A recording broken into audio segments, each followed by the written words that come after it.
Welcome back, guys, to Evolution and Integration, where I'm Matt Grabowski, and we're going to take you on a journey to look back to our past so we can move forward in this modern lifestyle to achieve health, to achieve happiness, and to have more personal and professional success. On today's episode, I dive back in with one of my good friends, Rob Carney of Whole Health Connections. This was an incredible episode. We talked about so many amazing topics that I think you're really going to enjoy. As far as Rob's amazing experience over in Thailand that we started with, how we think about and how we deal with stress, acute or chronic stress, maybe the detriments of that stress, and then how we purposely add stress in our life to make us better humans to deal with the stress that is going to come into our life. We also talk about gardening and soil health and growing your own food and all the amazing things that comes from that, and cooking and goal setting. And I know that you guys are really going to love this episode. So please share it online, share it with a friend if you thought I did an amazing job. If you liked this episode, shoot me a direct message if you want to talk about more of this stuff. I give a brief introduction at the beginning of the show of what Rob does, who he is, and how you can reach out to him. So check out all the amazing links from the show in the show notes below. Have an awesome day, fam, and thanks for listening. Alrighty, guys, welcome back to the show. I have an awesome episode today. We have on my good friend, Rob Carney, coming back on for his second, show on, well, this is kind of like the new show, but he was on the Move with Matt show, and we just had an awesome conversation, and we were kind of reflecting on it before we got started of how much both of us have just transformed since our last episode. And I want to go over a detail, just if you haven't listened to that and you don't know Rob, I'm going to go over who Rob is and what he's about, and then we'll dive into this awesome conversation. So Rob is a Czech holistic lifestyle coach from Boston, Massachusetts. He's spent the past 10 years experiencing all things health and healing. Motivated by a concussion that knocked him out of all activities at 17 years old, he set out on a mission to become the best version of himself and empower others in the process. Rob has worked and trained in many of the healing arts and has done extensive research and experimentation with the best products on the market. Each experience has been a stepping stone of learning and growth, which has led to the next. In early 2017, Rob set out on a journey to Southeast Asia. It was here that some monumental shifts occurred. Being able to live in the jungles of Sri Lanka, and as the only American, Rob gained perspective and experience connecting without the use of common language. It's the small details that can make all the difference. It is his goal to bring all of his knowledge, experience, and training to you in the form of the best programs and tools available. Rob, thanks for being here.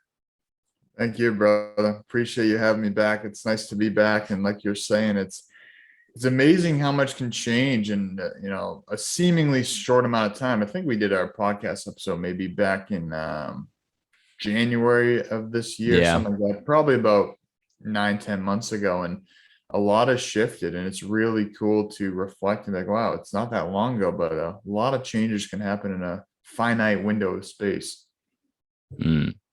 Yeah. And yeah, I it was so funny is when you sent me this bio that I just read, I was kind of reflecting on how curious, and I don't know if enthralled is the right word, but so just enamored by your experience in Sri Lanka and living over there, because it's something that I've always entertained. Like, I've always been very interested in how just vastly different our cultures are. Like, it is a completely different world over there. Just such different values, ways of communicating, ways of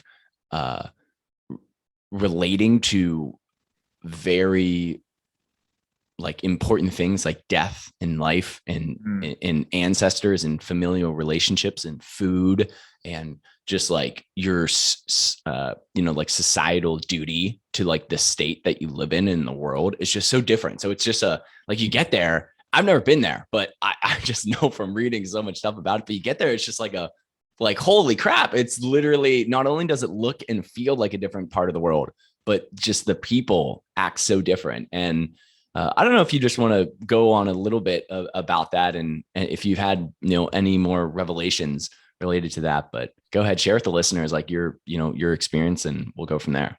Yeah, man. Thank you. Yeah, I would love to. This is something that's arguably one of the biggest life-changing experiences of my life was going to Southeast Asia and, painting the picture as best I can without speaking about my whole time there in 2 hours.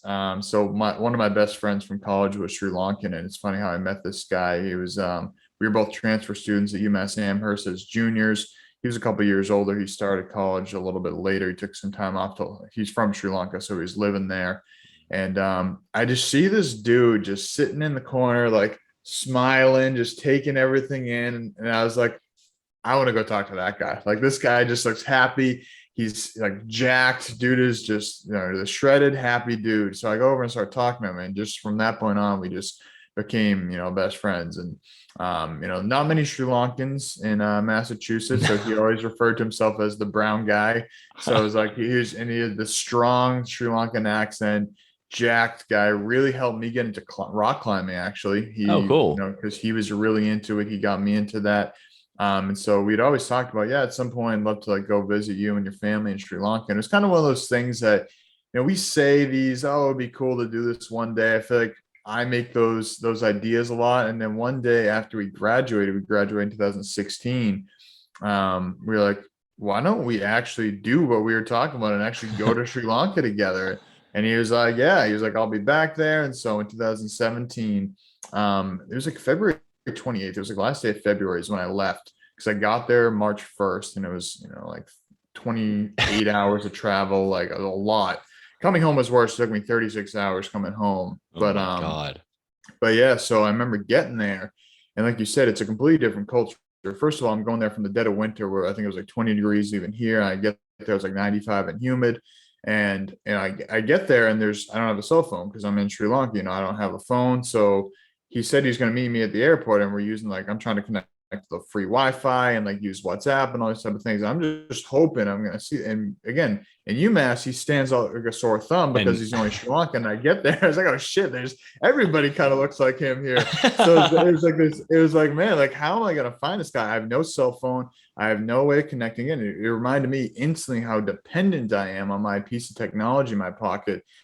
And then luckily I hear someone speaking English, because most people aren't speaking English there. And of course, the only English speaking person is him. So it worked out well that I was like, oh, so now the distinction, if I listen for English, I can find. So it's like all these like little things of like, first I would look for him because he looked different. And that's not to be racist or anything. That's just, in Western Massachusetts, most people aren't Sri Lankans. So that's a good distinction factor. And then I was like, all right, so now to find him, I got to listen for English.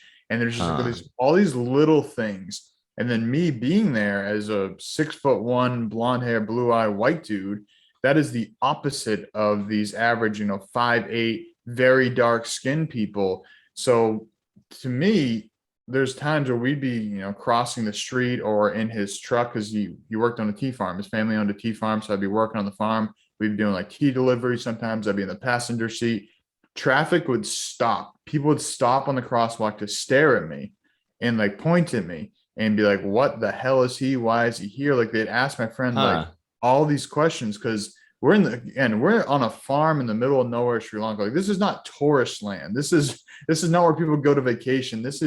I was there to help him work on the farm and all that. So, long story short, it gave me the perspective of being a minority, because as a white guy in America, it's very uncommon that we are a minority in our culture, because we are the majority.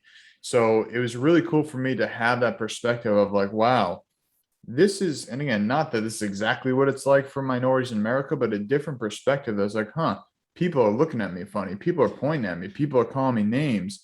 And, it was really cool to be able to communicate with these people. They didn't speak English. It was like me pointing at a stick. I'd teach the kids. I'd say stick in English. They'd say stick in Sinhalese. And it was just like we'd have this communication that eventually we just developed this relationship based on energy, based on smiling, based on, hugging, just like all these different forms of nonverbal communication became our baseline of a relationship. And, it was so many more layers I can get into that, but definitely really changed my whole perspective of communicating with people, communicating with myself. And like you said, just being in that culture shock was really eye-opening to me in many other facets. I can try to wrap that up there without going too deep. Yeah.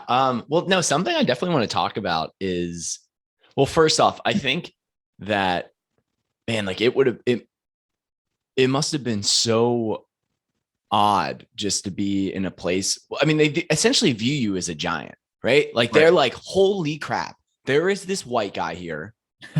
Yes. I've read about him in books. I've seen him. I've seen them like once or twice. And look at him. He's so tall. Like the stories are right. They are so much taller than everybody else. Like it's just we take it for granted. Like we can just go on the internet and look at everybody and anything we ever wanted to read books on and watch videos on. Whereas they're just all experience. And something that I thought was really cool was you kind of highlighted this nonverbal communication that if you study communication, like the words we actually say don't really hold the most value as opposed to like the tonality we use Yes. and the emphasis we put on like the emphasis of the tone we put on the words, and then our body language in relation to a communication. So it just makes me think back to like our primal ancestors that didn't necessarily have a very well-defined language, and maybe they meet new people that don't actually speak their language.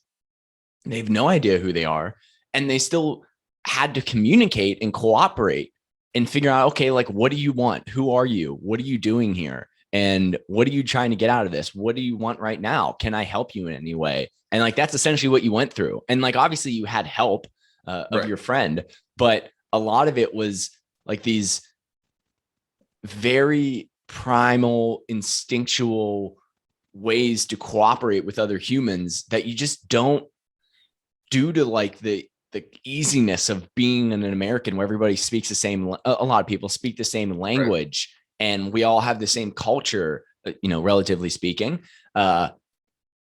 It's so easy to communicate with people. And then you go to this new place where you're like, holy crap, like this, I just got to like get down to the basics with these people of like hugging them and smiling and showing that I want water and I need food and Right. just cool stuff like that. I think it's just a really cool way to, I don't know. I'm always trying to connect back with like the stress of our ancestors. Hmm. And something that I listened to a few times, a guy named Michael Easter. Have you listened to any of his he's been on Joe No, I Rogan. He haven't. was on Paul Saladino's podcast. He is, I don't actually know what he does. I think he's just maybe like a writer. Oh, he wrote for Men's Health magazine, Cool. Men's Health Fitness or Men's Health. I don't know. He was very prominent in that role. And he talks about, and this is something I know, but he just put in the words a lot better. The idea that like our society, we were run by stress back in the day. We were run by stress and uncomfortability and the threat of dying all the time that forced us to make good bonds with people, to have good male and female and, same sex relationships, to get food, to care for our young, to propagate and reproduce, to, like distinguish, hey, I'm a hunter, you're the carver, you're the cooker. And now we work all together and we get more food that we can eat better. And now because of that, and that's uncomfortable and dealing with famine and tsunamis and droughts and whatever are huge stressors. And nowadays we have so much comfortability of Right. ACs, of artificial lights, of driving to work, of not having to actually hunt and prepare food to just go into a store and it's just ready for us, that our bodies are like growing frail. And he brought up this really good point that, I'd love to hear your thoughts on, is that like we have this like base level of anxiety. And back in the day, we always had a place to put it. We had a healthy place to put it because you had to be anxious about where your food's going to come from. Uh, are you going to have clothes? Is something lurking on me? Right. And even your more recent ancestors of like, just how am I going to get by? How am I doing things that I want that's going to help me survive? That's going to help me live a happy and a healthy life. And now that we don't really have that as much, we get chronic stress over things like road rage and like stress at Right. work and stress of comparison to TikTokers and social media things where we don't even really worry about these very deep, like evolutionary stressors that have been with us for millennia. So what's your thoughts on that? I know I kind of talked for a while. Yeah, no. So I think that I want to relate it back to kind of paint a clear picture of my situation in Sri Lanka, because that's definitely a Mm. lesson I learned there was, a lot of the stuff we complain about doesn't matter at all.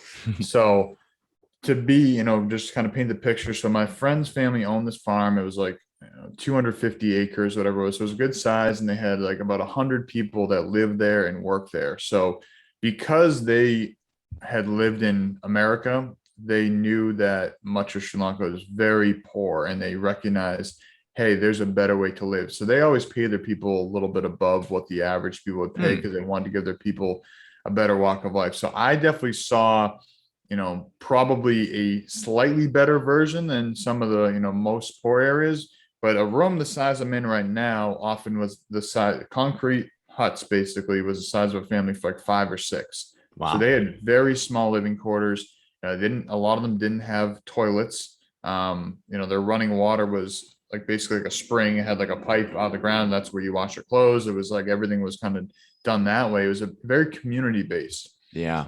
And a big thing there is that all the people that lived on the farm also worked on the farm. They also went to school on the farm. So while the people went to work, whether that was harvesting tea, whether that was keeping the fire stoked, because their whole system was operated by a fire to fuel the thing. They weren't using gasoline, they're using a fire to build heat to keep a lot of these things moving. So one guy's job was to legitimately just tend the fire all day, just keep throwing more in. Some people's were to find the dead wood. Like everybody, like you said, everybody had a role that was contributing to the betterment of the community. And if one person lacked, everything fell apart. So, you have people that are some ladies that were, 60 years old, still carrying 50-pound bags of tea as they're harvesting. So these people, like you said, they've adapted to this primal stressor of moving, of carrying, of lifting, all these type of things that they've been doing for, sometimes 30, 40 years. Yeah. And a big thing that I recognize is the level of presence. They don't have TVs. They don't have cell phones. A few of the people, like some of the managers would have cell phones. Most of them don't have smartphones. They have like a flip phone if they had a phone. So they were very present. If you're talking to somebody there, it's not like, hey, yeah, that's cool. Check your phone. Oh, yeah, yeah. Check the phone. Like that is something that is so common here, is that people's attention, we are so addicted to our devices that it's hard to have a 100% fully present conversation. But there aren't these other distractions. They don't have the news that there were. Like all these people are happy. And again, I'm completely generalizing when I say all these people. Most of the people were happy. Most of the people were as healthy as they could be. A lot of them had very bad dental issues.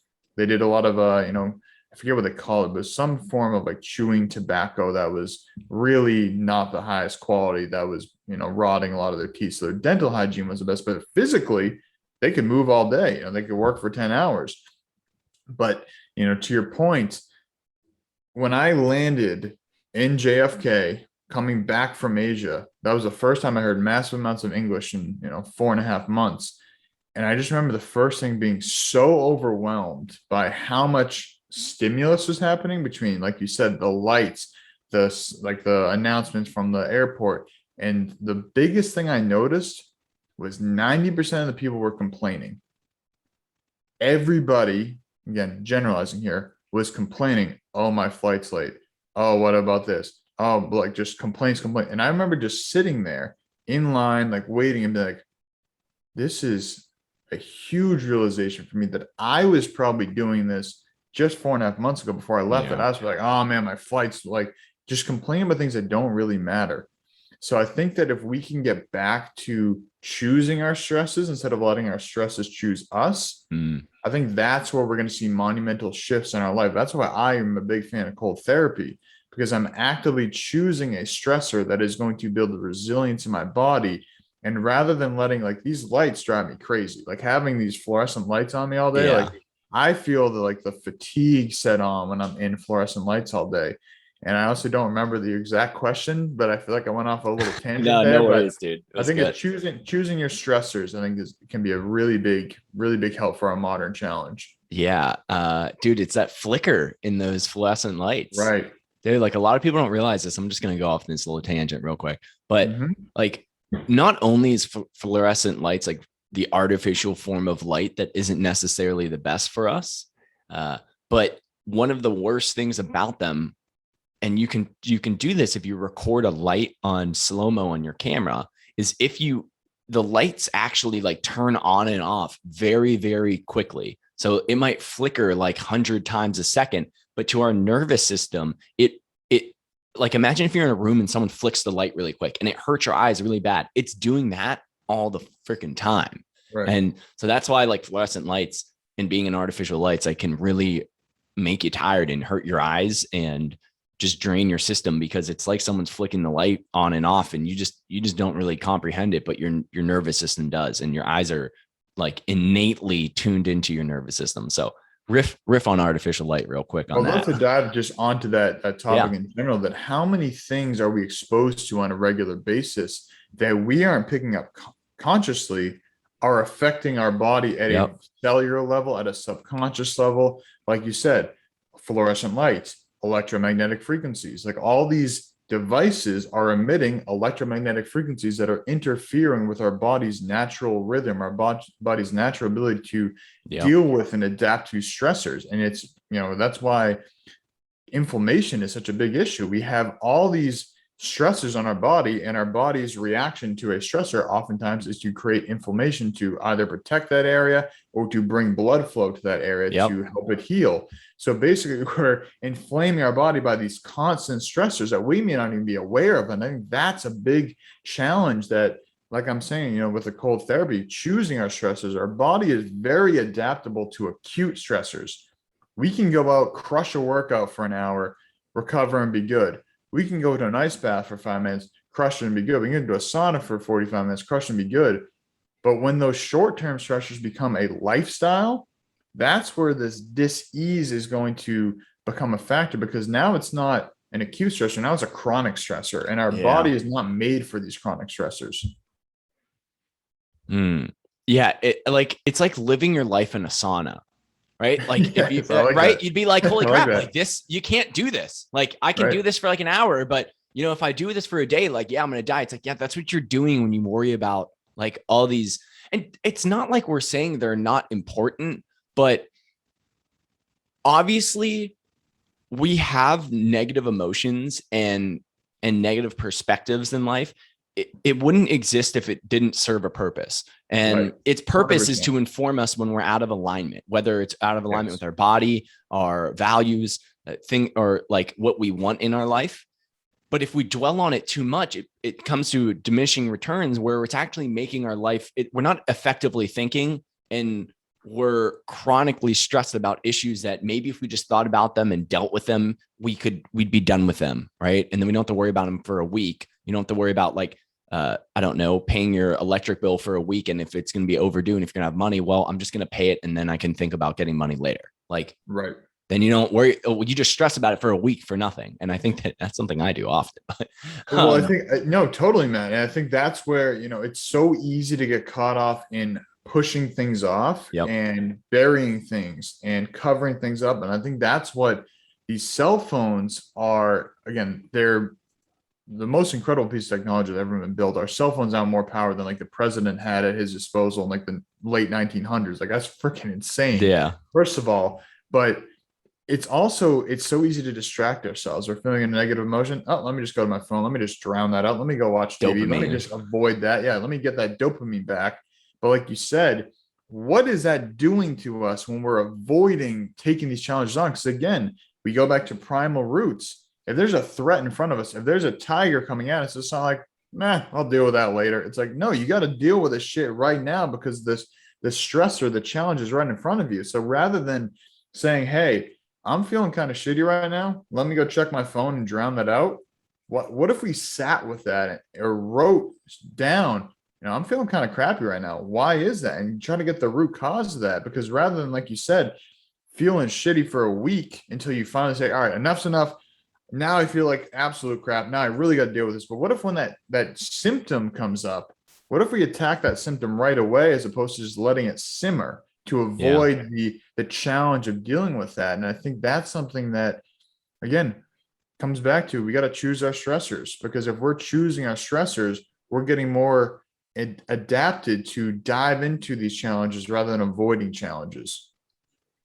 Yeah. And I think that very well said, Robin. And something that I thought about earlier, and it's just coming back again, is are you familiar with he's a mathematician. He's also an author called Cal Newport in the idea of deep work. No. He's really cool. You should look into his book, Deep Work. It really changed the way that I view like my creative and productive time, and different Mm. strategies that very successful people in the past have uh, literally just put themselves in environments that they have to get bored in. So like he Mm. used for example of like Carl Jung would go for like months in this tower by himself, and that's where he came up with all these incredible psychoanalytical ideas, because he just was there and that's all he could do. He didn't have cell phones, he didn't have people bothering him. He would go out and get food and come back and just sit and write and just sink. And then so that's like the on one side of the spectrum. The other side of the spectrum is like what I do is I do these things called deep work sessions where I haven't been on it as much as I should be, but just trying to eliminate distractions from me and being okay with being bored when like the Mm. ideas aren't flowing, because that's when the ideas will start flowing. Yes. Um, but something that you brought up is, and I think it's really important, is this idea that like when we're bored, we seek hits of dopamine, and a lot of Yes. people do that in the forms of scrolling social media platforms, or gossiping, or like I don't know. The social media thing is just like the biggest one for me. And something that like he really talks about in I think it's in the book Deep Work. It might be in his other book, Digital Minimalism, which is right there. Which had really blew my mind on like the way people just interact with technology. But Mm. like the idea that like boredom is something that actually helps us think better, because it forces us to analyze like what we're doing with our time. And I think Yes. that we have this addiction to like no boredom here. Like if that means I'm uncomfortable, that means I have to sit with my thoughts. No, I'd rather just drown it out with stupid TikTok audios and real audio. I don't even use TikTok, but real audios Right. and yeah. And I think that like one of the easiest ways that me personally, I'd love to hear your own opinion of how you like, because I know you probably do this. You probably purposely become bored. And whenever for me, it's like this switch of like, oh, I want to scroll reels. It's like, no, why don't I just sit here for a minute and then I can do it? And like one of my biggest things I did was back in my old apartment, I used to work downstairs and I had like not like a lengthy walk, but a solid 40-second walk to go to the bathroom. And I would always like bring my phone with me and scroll on Mm. my way there, as it means like, Yep. okay, I'm going to the bathroom, pick up my phone, Yep. right? And and I do it now when I still go to the bathroom, is like I purposely leave my phone there and I'm just like, like what am I doing about it? And I think this like I think that a lot of people actually do this a lot, and they come up with amazing ideas when they're in the shower, right? Because in the 100%. shower, it's something that we do all the time. So your body kind of goes into this flow state of like Yep. just, wash, rinse, repeat. And then your mind actually gets to introspect and to become bored, and like instead of staring at a fucking wall for 15 minutes or however long your showers take, I don't know what you're doing in there. Instead of staring at a wall, like you actually like come up with amazing ideas, and it's like, holy crap, how did I just think of this? I'm like in the shower, think of these amazing things, and that's boredom. Like that's what happened. Like you were just bored for 15 minutes and you came up with these amazing ideas. Imagine if you actually started doing that in your real life, because you can't bring your phone in there, right? Like I'm sure people do it. They bring their phone in the shower and like they have like a Right. little waterproof case and stuff like that. So I don't know. That's what I'm thinking of. How do you bring boredom in your life, Rob? Yeah, well, I think the big thing that I recognize for me is I have an addiction at times being productive. Mm, That if I see space, I almost shame myself for not being productive. So that's a challenge I'm working on right now is when I have space, it's like, oh, I got to fill that with being productive. Yeah. And sometimes I delude myself, which is like partially true. I'm saying, oh, I got to go into social media, engage with people's accounts, and that's productive, which also kind of fills that addiction to the phone of going on social media. It's like and it does help with your algorithm. And there's so much, like, it does help. But at the end of the day, like you said, wouldn't I be better off instead of trying to be productive, just taking a step back and just sitting? And my favorite tool that I've been doing is every morning I go on a morning walk before I start working, and I don't take my phone. It's just a walk. And that could be a 15-minute walk. Like this morning, had a 15-minute walk. Some days a 45-minute walk. It depends on when my first call is of the day, or, whatever Mm. I've scheduled. So I walk every single day. I don't make any excuses for that. I mean, on weekends, I don't always do it just because the weekends aren't as predictable as a weekday, but Monday through Friday, every day before I work, I go for a walk. And that is my time to, before checking into work, before diving into the outside world, I give myself that space to sit with myself. And for me, like you said, walking and shower, those are like my prime meditation spots. For me, sit still meditation, because with my current lifestyle doesn't fit very well because I'm sitting at a desk more so than I like to. And again, I Yeah. work on a schedule. So, let's say we do this podcast for 60, 90 minutes, however long this ends up being. I don't know what time frame we're at right now, but then I'm sitting for that long. I don't want to then go sit down and do a meditation because I've already been Yeah. sitting. So for me, doing some sort of walking is great.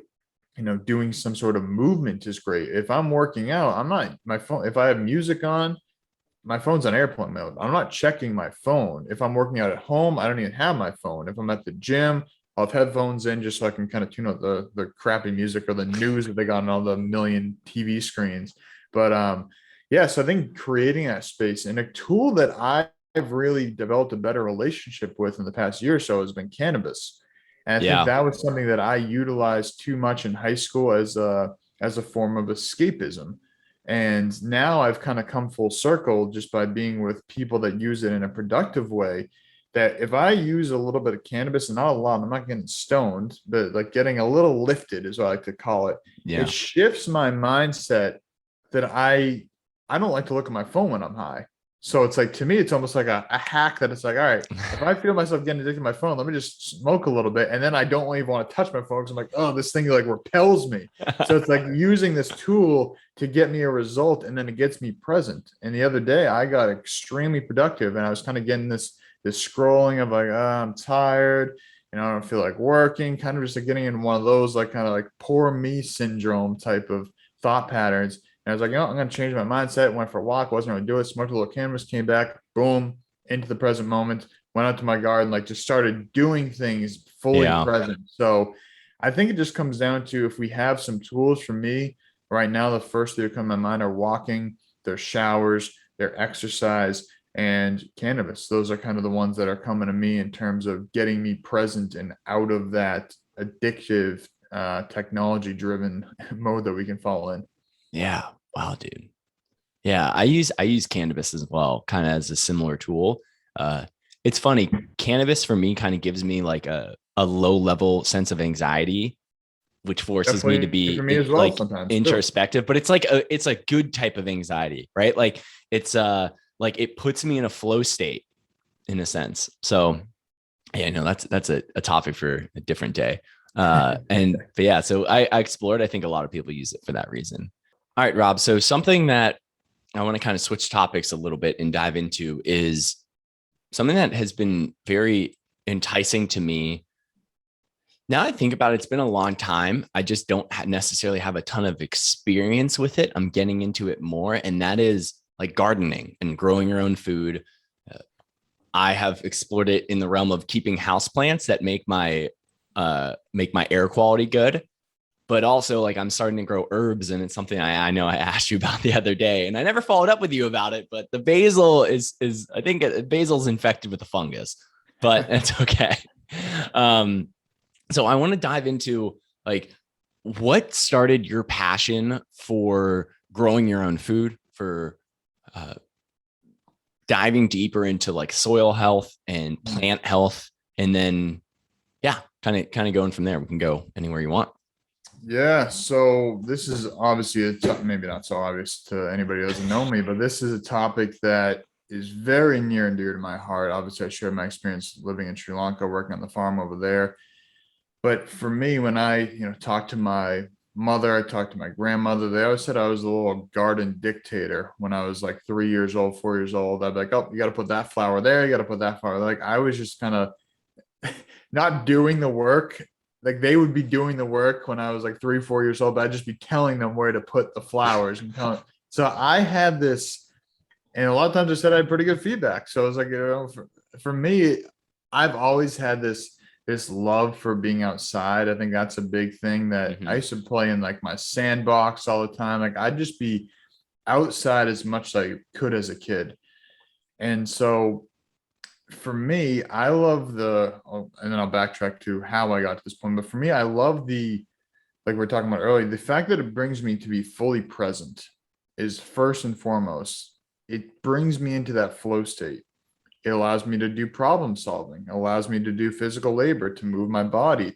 It allows me to be connected with the earth, barefoot, getting my hands dirty. It Hmm. allows me to be nurturing life. All these qualities allows me to be patient. Gardening is the biggest game of patience because I plant some carrot seeds back in May. I still haven't even harvested them yet. Like that's something that it's important to recognize that life doesn't rush. It doesn't have instant gratification like we have in our technology that we're talking about here with phones and all that type of stuff. So there's so many life lessons that I draw from gardening. But for me, where it all started in terms of in my adult life, when I was a sophomore at University of New Hampshire, which is where I did my first 2 years before transferring to UMass, I was taking this class. I was studying nutrition and psychology. I was undeclared, but that's the track I was going on was nutrition and psychology. And I took this course called ecogastronomy, which is basically the study of food and food systems. Hmm. And then I remember they were talking something about like the food system. And I remember always thinking like like people say, oh, like lettuce is healthy. And I remember always thinking like, there's no way that all this lettuce is exactly the same. Like people talking about nutrition. I always kind of felt like it was very much like a one size fits all. Like, oh, every lettuce has this amount of vitamin A or this amount of whatever. And I was like, it just didn't ring true for me. Like something felt off. And studying this course, I was talking about the food systems, how many chemicals we use on non-organic foods, like just going so deep into this that I was like, holy shit, like there is something here I need to explore. That was my fall semester, sophomore year. Then spring semester, I took a sustainable agriculture course. I don't remember exactly what it's called, but it's really diving deep into food and food systems. And I was like, whoa, this is exactly what I want to be studying because this is to me much more important than studying nutrition.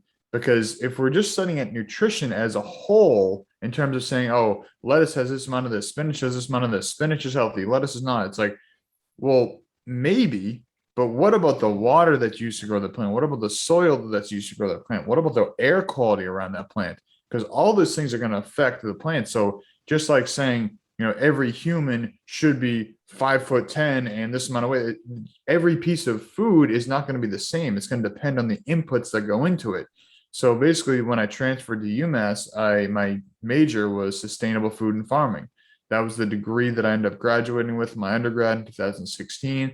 So I just had this massive fascination and learning about this because it brought me back to my childhood in a sense, and it allowed me to see the full picture of health because we can talk about human health and yeah, we can eat lettuce that's healthy, but what did the food you ate eat? So Hmm. what did the lettuce eat? What is the water that consumed? What is the soil that consumed it? All these little factors that make such a big difference. So I just became fascinated. And I started working on farms. I remember I worked on a flower farm part-time when I was at UMass. I worked on a farm outside of California, outside of Sacramento, I should say. My junior year winter break. I worked on a farm in Western Mass after I graduated, or Wow. actually right when I came back from Asia. So I kind of got all these different experiences and then recognized that also a big stressor in my life oftentimes is money. Money is, and it is for a lot of people. So I was thinking, well, all right, so I can go to the store and buy a head of lettuce for $2 or $3, or I can buy a packet of 100 seeds for $2 or $3. So like, well, I'm basically getting like a 10x or 100x investment on my money if I just grow my own food. So part of it was just like, wow, I can basically print money. Like people say money doesn't grow in trees. Well, it grows in plants. So, so kind of just all these little things, my love for it, my fascination to it, my frugality, my want to save money, and wanting to have the highest quality food I can, all kind of culminated in this experience. And then you had the mindfulness pieces, you had the presence, the patience, all these life skills. So it became this perfect storm for me that my ideal life is to have my own homestead where I'm growing majority of my own food. Like there's certain things depending on where I live, I may not be able to grow. Like I might not be able to grow chocolate, like I might, or cacao, like, and I might not be able to make that or grow spirulina, like certain things that I know are good for me and do well with my body. But my goal is to be able to grow 80% of my own food. I'm definitely nowhere near that right now. I'm in a small space. And anybody who's on video watching this, I got my little indoor grow setup going right there. As we're recording this in September of 2021, so it's summer's winding down. But I just think that everybody to some degree should be involved with growing something, whether it's an herb in your windowsill, whether it's a house plant, whether it's a garden, whatever it is. I just think there's so many lessons that can be learned from this. And it brings us out of, like we were talking about earlier, these stresses of all these fluorescent lights. If you're outside in your garden, there's not going to be fluorescent lights. There's not going to be as many electromagnetic frequencies. There's not going to be, the technology screen. There's so many benefits to it. But I just think that it's such an important life lesson. And for a lot of kids these days, they don't even know that they can name more corporate logos and they can name plants. It's like, to me, we got to get more connected to the earth. And I think this is just a great transition that when you eat the first piece of food that you grow, it changes everything. Absolutely changes everything. Yeah, dude, well said. And a few things I want to talk about that you just mentioned. But first is, I think that we just, again, it's about this connection back with nature. And like back in the day, that's all we had was surrounded by nature, surrounded by plants. And in order to get your food, you had two options. You could either go hunt it, you could forage, or three options. Hunt it, you could go forage it, which is kind of like the same deal, or you could like grow it or raise it, right? And for some people, hunting was better. For others, like growing and harvesting was better. And, not to go so deep in that, but something that you mentioned about like what really like spurred your curiosity, and use the example of like a head of lettuce and the difference in between it. And I think that what really like drove your curiosity was like the nuance in food. And this was something that really, the nuance in how food is grown. And this is something that I was very interested in when I took my nutrition course at Penn State. Dude, it was a train wreck. It was so badly run.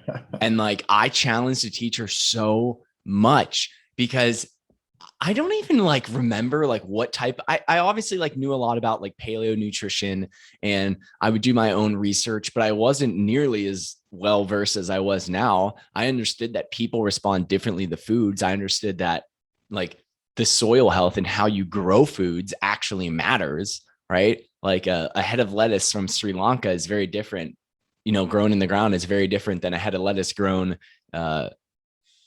hydroponically in a lab in the US. Like they're not the same. There's no way they're the same. And I just think that it's something that I love exploring because it's a way that we can connect back with our roots as human beings, of actually like connecting with the earth, with this amazing life and death cycle that is nature, that is how we grow, that is how everything around us grows. And it also gives you an appreciation, like you said, for patience, because things don't just like grow out of nowhere. They actually take time and energy. And like those 100 heads of lettuce, I don't think you grew 100 heads, or the lettuce, not the example, the carrots rather. Like you don't really have to tend to them that often, but you are thinking about them a lot. You know what I mean? Like, oh shit, like it's raining. Like How are the plants doing? Is my Right. irrigation working well? And are they getting Right. enough sunlight? Is this plant like encroaching on them a little bit? And it's not like this is the cool thing is like it's not like those carrot seeds are gonna like break the bank and make you rich or like supply you for a month's worth of food. No, like it might do like several meals, but it's like you said, it's the presence, it's getting outside, it's the actual thought of, hey, like I'm actually growing my own food here. Like this is cool. I like this. And so that's something if anybody's listening, like just start growing some houseplants, start growing some herbs, figure out. Rob told me this, and this is something that I knew, but I didn't necessarily pay enough attention to. Just look up your agricultural zone and figure out like all the information about like what you can plant outside because it matters, believe it or not, what type of like biological system you're in and the weather. Crazy idea, I know. Yeah, dude. So yeah, like this nuance in food. Tell me a little bit more about that. Well, one thing I want to reflect on, like you said, like the carrots, using the carrots as an example, don't need a Mm-hmm. ton of attention. They still need some. And one thing that I also love about gardening is the fact that we can only control nature so much. Like if it doesn't get enough sun or it doesn't get enough rain or it gets too much rain, it's like, well, buddy, suck it up. Like you can complain about the weather all day, but at the end of the day, nature's going to do its thing and it's going to Yeah. be adaptive. And it may not be like this year was a weird year. We had 95-degree days followed by a week of rain, followed by another 95-degree day. Like it was very up and down, up and down. And then we had a Mm-hmm. lot of wind. So it was like definitely not ideal growing season. It's like, well, I can complain about that all day.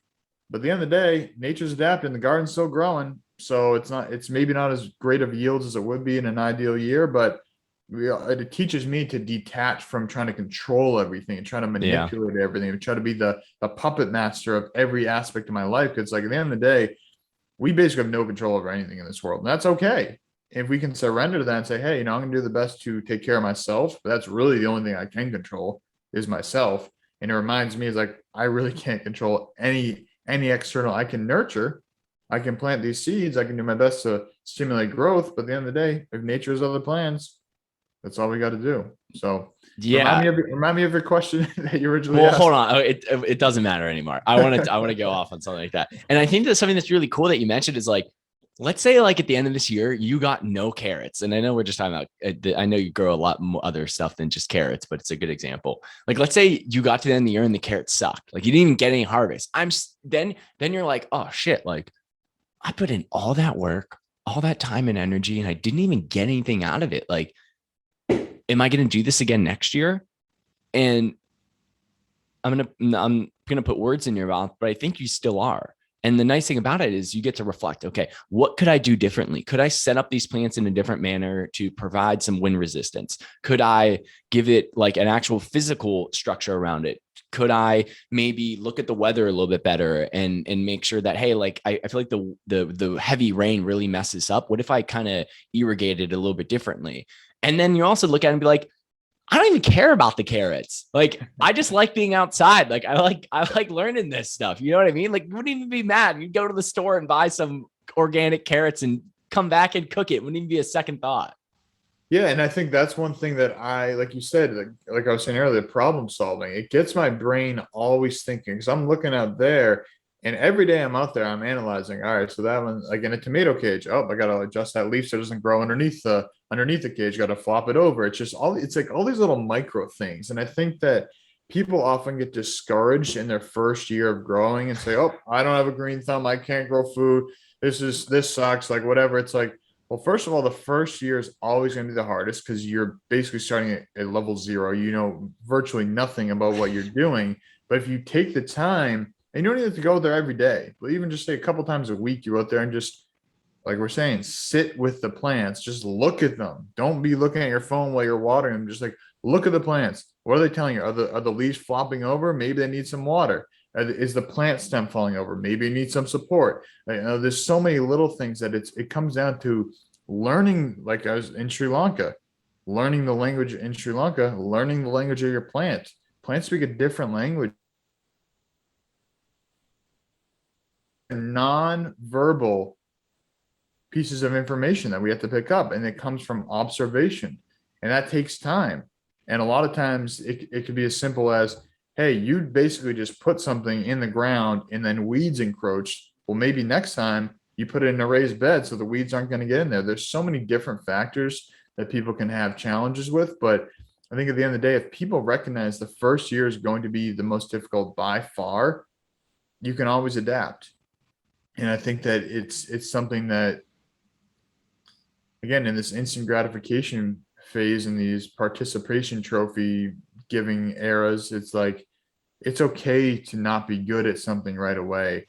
That's called life. Like, you don't pick up a guitar and play the best song, like, or I'm thinking of Guitar Hero, like Through the Fire and Flames, like the most difficult song. You don't pick up Guitar Hero, play that song in the first time. Like, no, you have to mess up, maybe get frustrated a few times, hit some wrong keys, and then eventually you start figuring it out. But that's called life. That's called learning. That's called growing. And that's okay. It's okay not to be perfect at everything. And that's where, again, it's just life lessons over and over and over. And nature is relentless, and it keeps going, doesn't stop.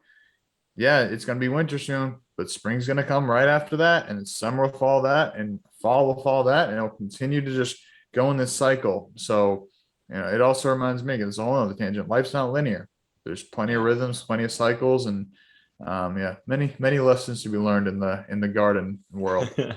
Yeah, and it reminded me of what you were just talking about. It reminded me of cooking, and people think that I'm like some incredible chef. And don't get me wrong, I make some damn good food, and it tastes delicious, and I love cooking, and it's fun to me. But people are like, I don't know how to cook that. I'm like, what have you tried? Throw some shit in a pan. Yeah, like start stir frying stuff. Yeah, like exactly. That's how you get good. Yep. That's how, I swear, that's how maybe every guy, probably every woman too, but like that's how we learn how to cook, is stir like fry frying all the way. Yep. Vegetables, cook some protein, get some carbs, get some starches Yep. in there, and like you're good. And like throw some different seasonings.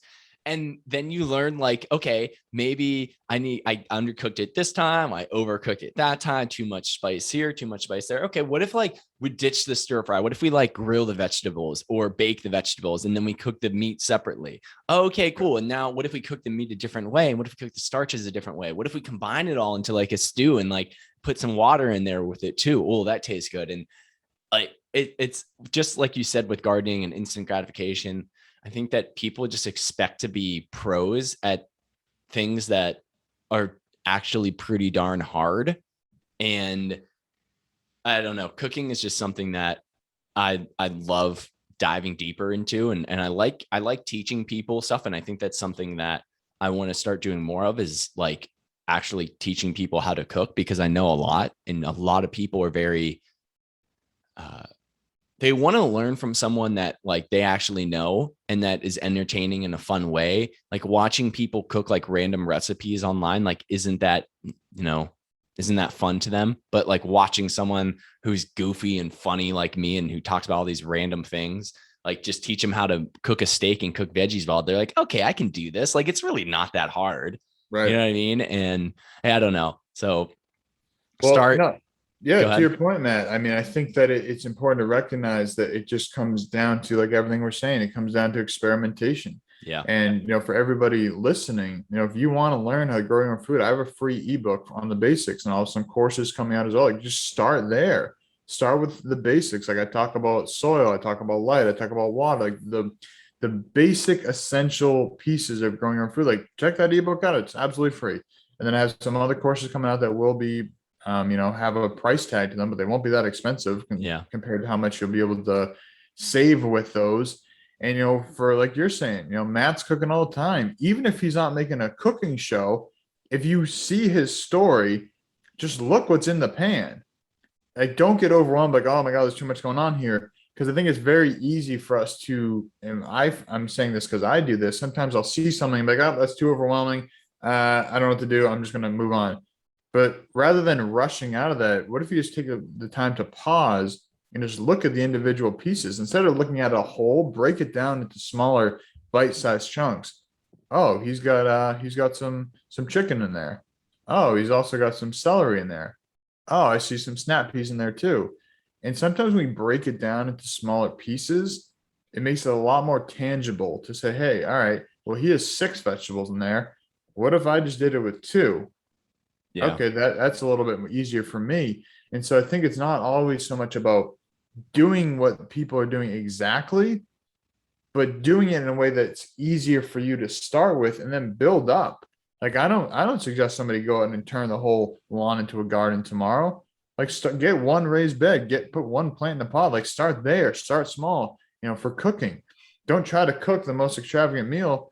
You know, just stir fry some veggies to start. That's the easiest thing. Like just put some ghee or some avocado oil or butter or whatever and put it in a pan and just stir it up. Like it doesn't have to be anything crazy, but just start where you're at, use what you have and keep it simple.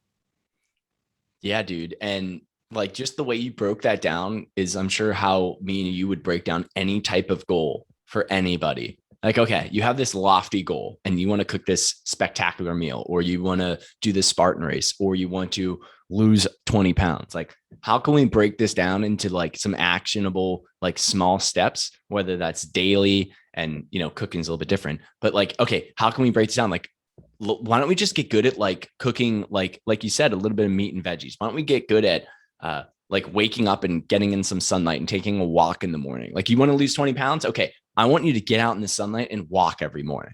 Well, Matt, that's not going to help me. Or like, I want you to like grow some food, and I want you to learn how to, where your food comes from, and maybe like some different pairings and what like oregano actually tastes like. And I'm kind of going all over the place, but I don't know, just breaking that down into like some actionable goals, and then actually like experimenting and reflecting on it, and that follow through. That's something that's been, after I got back from this retreat in Asheville, these two words, a compound word, follow through, has been really big to me. And I think that a lot of people set goals and then they don't actually follow through with like the reflection process of the experiment, right? Because the way that science works is you draft the hypothesis, you create an experiment, you test that, and then you get these results. And then guess what? They're like, okay, maybe these results isn't how we wanted to go. What new hypotheses can we draw from it? What new experiments can we run to get this said result?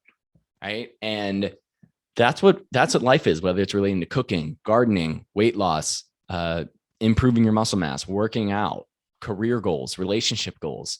It's about sitting with yourself, get honest with what you want, creating goals related to that dream or vision, breaking down that into smaller goals, experimenting and adding, different habits and actions in your life, and then reflecting on that, getting quiet again, reflecting on how that honestly went, changing it up and going from there.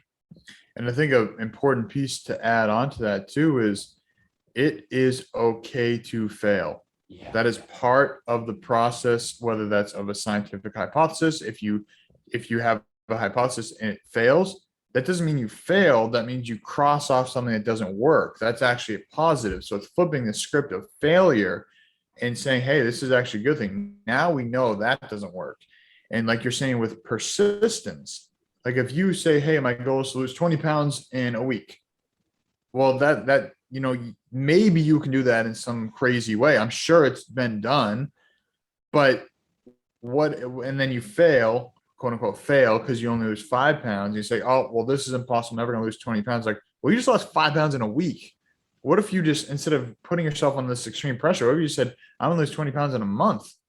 That's a much more attainable goal than a week. And again, that's still a lot of weight in a month. Yeah. But the point being is that, it's okay to readjust our goals as well and not just say, oh, I didn't make this, I'm a failure, I can't do it.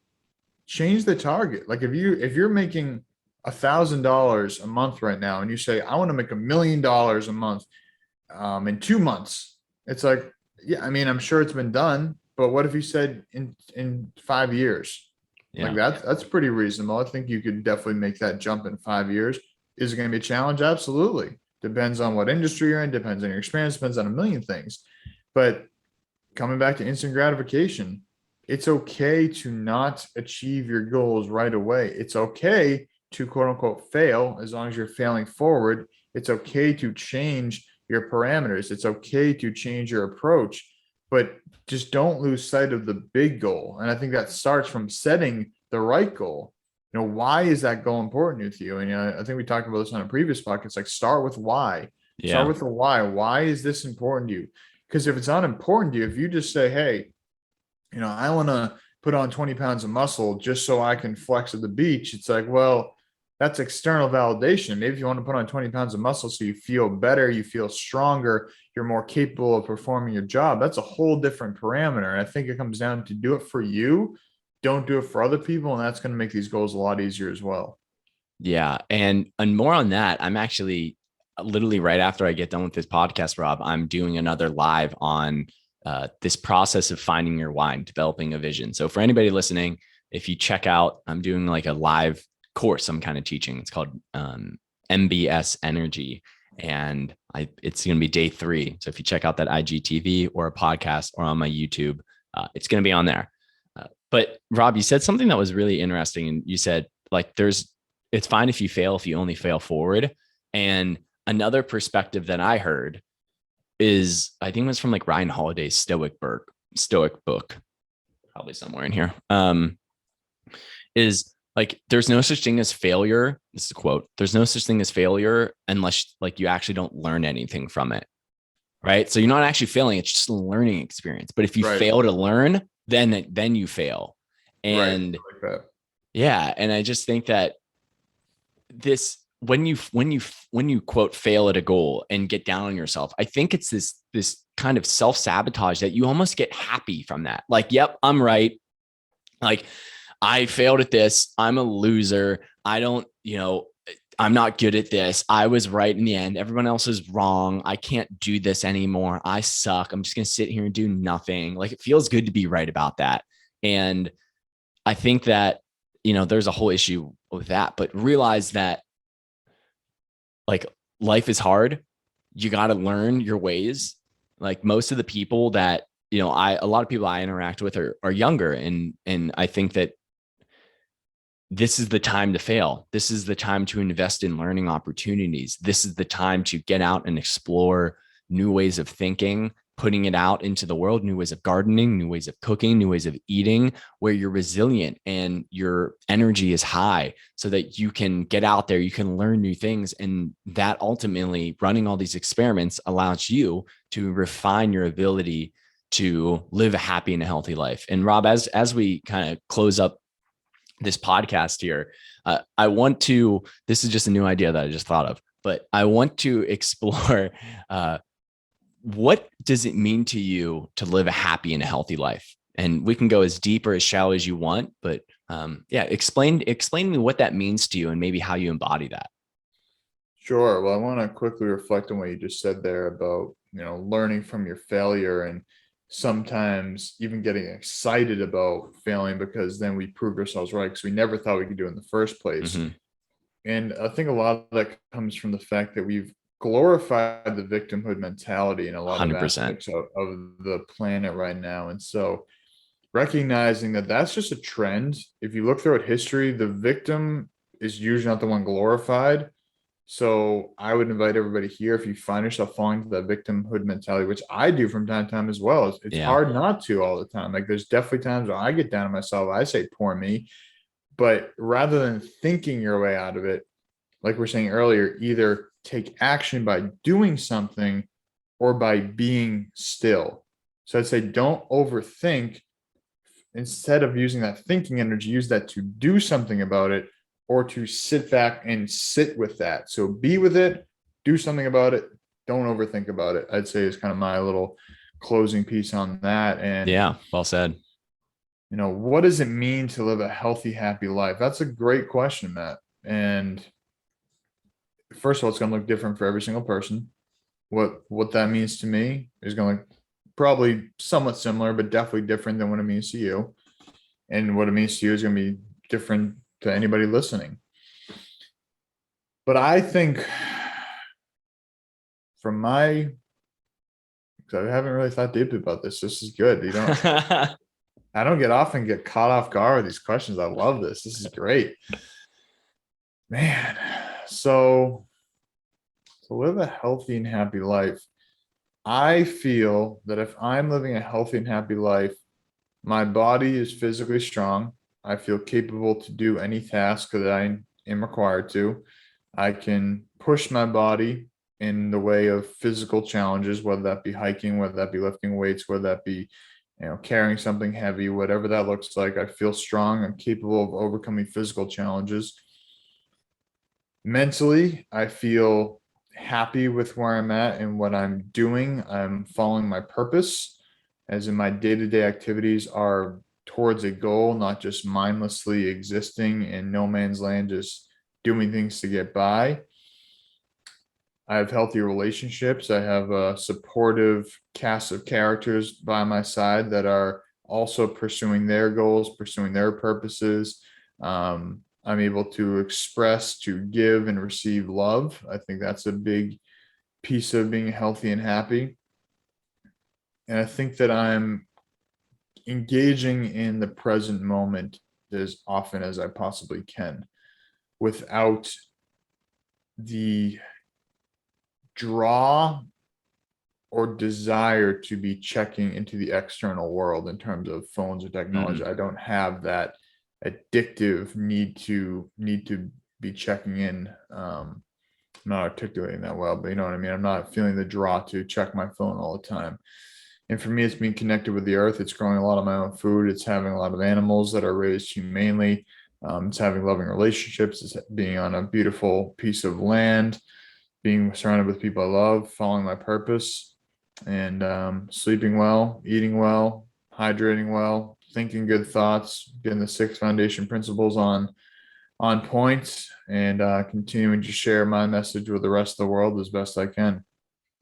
Well said, brother. And not to put you up on a pedestal. I mean, you should be. You're a very, very intelligent man, and you know what's up. But like, if you're listening, you see how like you knew what you wanted, you knew what your vision was, and that you can. It's so funny when you ask someone like, "What is your vision in life?" and they like someone doesn't really know.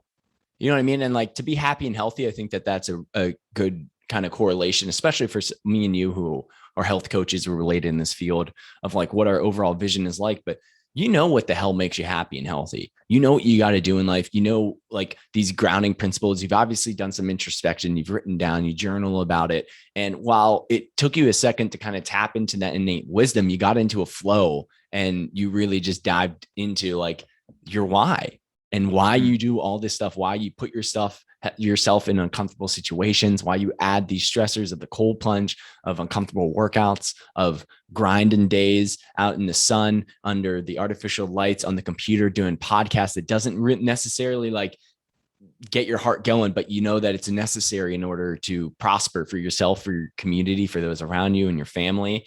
And yeah, that's what it sounds like when someone knows what the hell makes them happy and healthy. So thank you for sharing that, Rob. And thank you everybody who listened. I really appreciate it. Rob, I know that why don't you tell people about like where they can find you if they're interested in getting that free ebook. I know you're coming out with some courses. So why don't you tell our listeners a little bit about some of your offers you have going on right now and where they can find those? Yeah, man. Thank you for those kind words. Maybe one day I'll be on a pedestal. That'd be cool to have a little Rob statue somewhere. That would be cool. For the right reasons. It's got to be for the right Well, you reasons. got to have the Viking haircut too. Yeah, I got to have the samurai cut going on. But, oh, it's a samurai. My bad. Samurai, yeah. I've always wanted to be a samurai. So now I got the samurai. Cool. I thought you looked like a Nordic man, so my bad. I'll take that too. That's not the worst thing. Yeah. But yeah. So I'd say the best place to learn more about what I do is my website, which is wholehealthconnects.com. So you can also find that on my Instagram at Whole Health Connections. I'd say those are the two main places. Mm-hmm. I just recently kind of restructured my website, which I'm very excited about. You can find the free ebooks on there. You can find the courses that are coming out there. Find my podcast on there. All my social links. Like I said, I have a free ebook for growing your own food called Yes You Can Grow Your Own Food. I have a course coming out on that called Let's Grow Your Garden. I also have a very nice little mini course about growing houseplants and how to keep your houseplants alive coming out soon as well. That'll be $29. So that's going to be a very cheap way to save you a lot of money on houseplants. I know used to waste a lot of money buying houseplants and watching them die. So I've learned from that. So yeah, so the website's a good place to find me. Instagram's a great place to find me. I'd say those two are the best places, and you can kind of find everything you can possibly need from my website. But yeah, man, I really appreciate you having me on here today. It's really nice to be a guest on a podcast. I often host a podcast. I don't often make the space to be a guest on podcasts. So part of my intentions for this month was to be a guest on one podcast a week, just to kind of, share my message and have conversations and, hopefully inspire your followers to continue following the work that you're doing, and just help people to live a healthy, happier, more sustainable life. Yeah. Awesome, Rob. Thank you so much for being on here, and really appreciate it, guys. Whether you want to go to Rob for health coaching or coaching in the realms of the gardening and growing your own stuff, and whether you're getting that free book or buying his, I'm sure you're going to put so much time and energy for such $29. Like, come on, like, you want to learn how to garden for $29? Like, I'm going to save you all the work. I'm just going to show you down to the details. And I know that it's not only going to be like the methods of how to do it, but also how to do it with the nuance that we talked about, of thinking about the soil, thinking about the sunlight, the water, and the seeds, and tons of resources around that. So thank you for offering that to the listeners. And that wraps it up, guys. So thank you so much for listening, and we'll talk to you soon. Alrighty, guys. Thank you so much for listening to this episode of the show. I really appreciate it. And I just want to say thank you so much for taking time out of your day to improve your health, to improve your happiness. And I personally want to offer you one of my favorite ways, and I think is the most effective way to truly make meaningful change in your life. And that is to get an accurate assessment of where you're at in terms of health and happiness. And that's why I created this 4-doctor questionnaire, which you can access for free by going to the link in my bio. This is going to help you get radically clear on where you're at in these key systems of the mind, the body, and the spirit that regulate how we show up in this world, how our nutrition, our movement, our stress management, and our overall happiness regulate our emotions and how we take action. This is the starting block that I use with my clients. And if you complete the questionnaire, you can sign up for a free coaching call with me where we'll go through results. We'll talk about, okay, what actually does this mean, and how can we use this as a way to create goals and create a program with simple habits and behaviors that is going to have you having more personal and professional success. Okay, taking action, more energy, more alignment in life, and that's what we want. So if you want to improve your health and happiness right now, head to the link in my bio or at the bottom of the show notes where you can grab that free assessment. And I look forward to hearing back from you soon. And if you're interested in using some of the products that I use every day, head to my website over at the product links, and you can get some discount codes from amazing products, from Onnit to Heart and Soil to Berkey water filters. I know you guys are going to love them. So as always, if you enjoyed the show, if you learned something new, you gained some value from it, give it a share. I really appreciate it. I don't necessarily run ads on this show. So share it on your story. Tell me what you learned from it. Share it with your friends, your family. If you really, truly enjoyed it and thought I did a good job, it's always appreciated. So thanks for listening, y'all.